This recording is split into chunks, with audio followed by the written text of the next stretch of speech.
New this morning, former Attorney General Bill Barr admitting that Trump's 2020 election fraud claims were baseless, despite launching his own unofficial inquiry. My attitude was it was put up or shut up time. If there was evidence of fraud, I had no motive to suppress it. But my suspicion all the way along was that there was nothing there. It was all BS. We realized from the beginning it was just BS.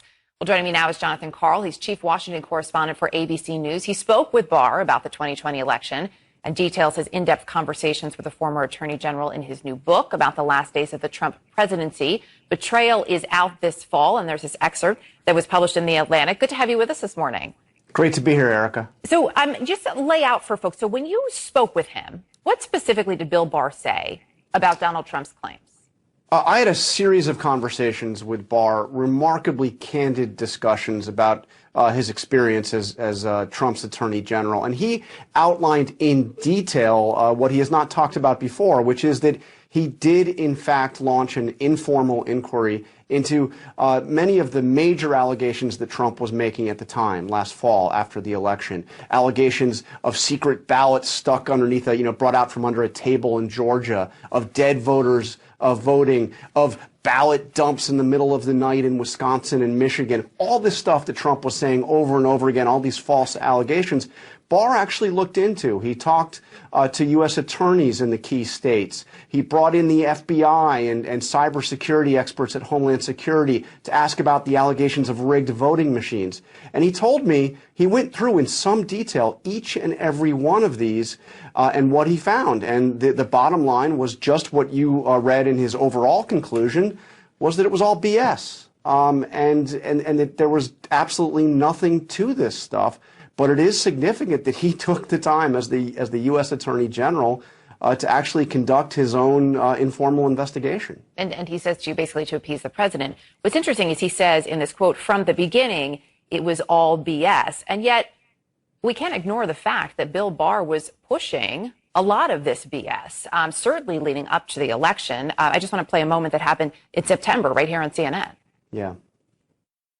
Elections that have been held with mail have found substantial fraud and coercion. As far as widespread fraud, we haven't seen that since... well, we haven't had the kind of widespread use of mail-in ballots that's being proposed. You've said you were worried that a foreign country could send thousands of fake ballots to people, and it might be impossible to detect. What are you basing that on?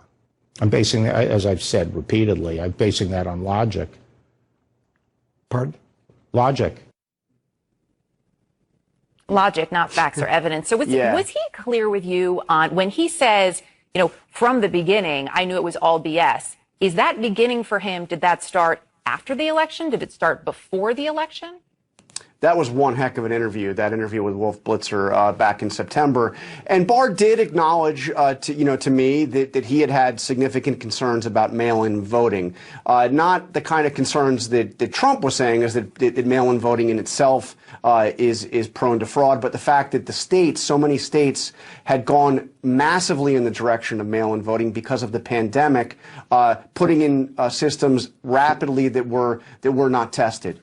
He acknowledged that he had those concerns, but what he told me is that he believed from the start, obviously he didn't say this publicly, but he believed throughout 2020 that Donald Trump was headed towards defeat. So he never expected Donald Trump to win, is what he told me. And when when the election happens, Trump loses, his default position is, he lost because he alienated independent and moderate voters. But after these allegations are being made by the president, Barr at first says nothing publicly about those allegations, and he's skeptical of them. He knows that Trump at some point is going to confront him about these allegations. He's facing criticism from some in the right-wing media saying, where is the Justice Department? How come the Justice Department isn't prosecuting this fraud? And that's, when he belatedly, but while Trump was still making these allegations, came out on December 1st with that bombshell conclusion that there was no widespread fraud. Mitch McConnell, who wasn't saying it publicly at the time either, but, as I understand from this account, Mitch McConnell was also pushing him behind the scenes for very specific reasons, right? All related to Georgia. Yeah, this is really something. And Barr, candidly, Barr told me that that McConnell had been pleading with him to come out publicly to bat down the president's false allegations.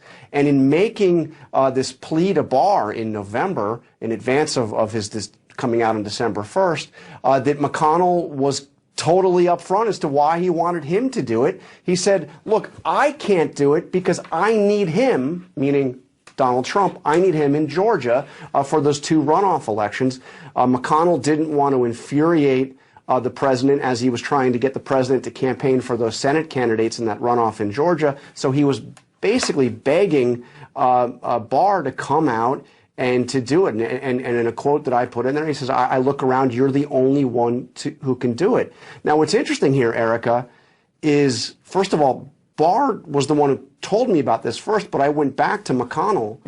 McConnell does not dispute any of this. He acknowledges, and remember, McConnell eventually came out and said that Joe Biden was the legitimate president-elect, but it wasn't for another couple of weeks. McConnell stood on the sideline throughout the month of November and didn't come out until December 15th after the Electoral College results were certified. But he privately was pleading with Barr to come out and do it. It's interesting, too, that, in the exchange, Barr says he'll do it at the appropriate time. But he also tells you, and I'm quoting here, one of the reasons he wants to tell his version of the story, because he feels he's been widely seen as a Trump lackey who politicized the DOJ, saying that you're going to wait to speak out until it is advantageous to one particular party. That may be part of the reason why. I do also want to talk to you about, there were a number of moments, but the fact that they were talking about the clown show of the attorneys who were running point for this, for Donald Trump, a clown show? I extensively reported what happened around this event where Barr came out, and it was really, as you recall, this was like an explosive event when Barr came out and said basically that the president was full of it last December 1st, and said there was no widespread fraud. Immediately after Barr came out and said that publicly, he had a meeting with Trump in the White House in that dining room adjacent to the Oval Office, and I have talked to several people that were there that witnessed the president's response, then President Trump's response. It was explosive. And he demanded of Barr, why did you say it? And Barr said, I said it because it's the truth. And Trump said, you must hate Trump. You must hate Trump. And Barr went on in that meeting, according to multiple people who witnessed this, to tell Trump that his legal team, led by Rudy Giuliani, was a clown show. And that if he ever had any hope of challenging election results, you needed to have what he called a crackerjack team. You needed to get right with it. You needed to do all the, if you had any chance at all, and Barr frankly didn't think he had a chance, but you can't have this, you have a clown show legal team and nobody wants to be any part of this. No legitimate lawyer wants to be any part of this. And the amazing thing is, Trump actually breaks from his rage for a moment and says, you may be right about that. Keep in mind, this is after Rudy Giuliani had that press conference at the RNC with hair dye running down, the sides of his face. Sidney Powell is out there talking about how somehow Hugo Chavez and the Venezuelans were behind hacking the election machines. I mean, it was, Barr's words, a clown show. A bit of a clown show. Listen, I know you've heard it, and there's certainly a lot of talk about it, that this is, for Bill Barr, the first stop on his rehabilitation tour, that this is, like a number of other former officials in the Trump administration, an effort to change the narrative and to put themselves out there, and ideally in a different light. Did you ask him specifically if this is part of his rehab tour? Is this what he's trying to do, is change how people feel about him and his time at the Justice Department? We discussed that. Barr says that his views, this is not a rehabilitation tour. And, frankly, I think what the story is about is not really about Bill Barr. People can debate his tenure as Attorney General all they want. I think this is about Donald Trump. This is about Donald Trump, and this is, by the way, my book is not coming out until November. I felt it was important to get this out now because Trump is ramping up these, repeated lies and misinformation about election fraud. And here you have somebody who was perhaps the most popular member of his cabinet among the Trump base, among those people who now believe that the election was stolen. And even Bill Barr, who stood behind him on all of this stuff, even Bill Barr, who, attacked the Mueller investigation, even Bill Barr has come out and said this was all BS. And I think that's significant. So whatever you think of Bill Barr and his reputation, that's a debate. I frankly have, it's not a debate for me to have. I think what this is about Donald Trump, and it's about the allegations, the false, unfounded allegations that he has made since, well, frankly, before the election, and he continues to make today. Jonathan Karl, good to have you with us this morning. Thank you. Thank you.